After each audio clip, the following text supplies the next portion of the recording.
everybody, we're going to look at, before our guest comes in, we're going to look at Beyonce and Jay-Z, right? Obviously, they're a power couple. They secretly wed on April the 4th, 2008. It was a 4 because both their birthdays are on the 4th day.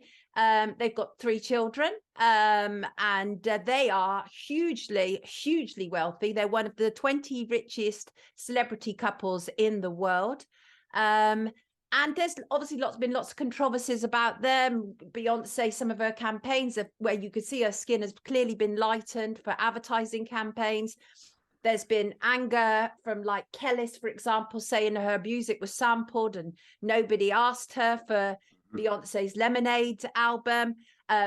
Rumors of cheating. There was the big fight in the elevator where Beyonce's sister kicked 12 bells out of Jay-Z, it would appear.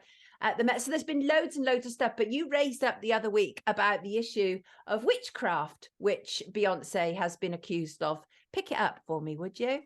Yeah, so her drummer accused them of using witchcraft, really. And for me, this is what people don't understand, how important music is in that sort of frequency is so important to manipulate very vulnerable subconscious minds, and especially even more so now. For me, I've never ever been able to finish a Beyonce music video or even a Beyonce concert. I don't know if anybody watched the Coachella, but I remember when I was watching it at the time, and me and my girlfriend literally had to turn it off. Why?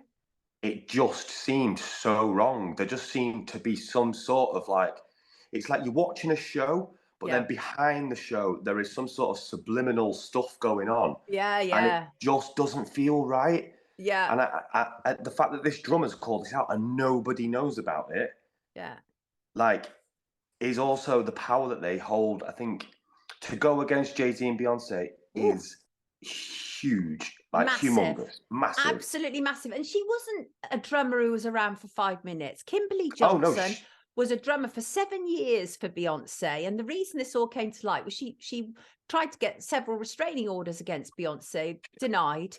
She said that Beyonce was harassing her, was involved in the death of her kitten, was controlling her finances. She said, I'm not doing this to get a jump. I'm not interested. I just want this woman to leave me alone. And she said she was brutally abused, that ideas were stolen, music was stolen, and on and on and on. But the thing is, she's not the only person to make those sort of allegations against them. Did you hear what Kanye said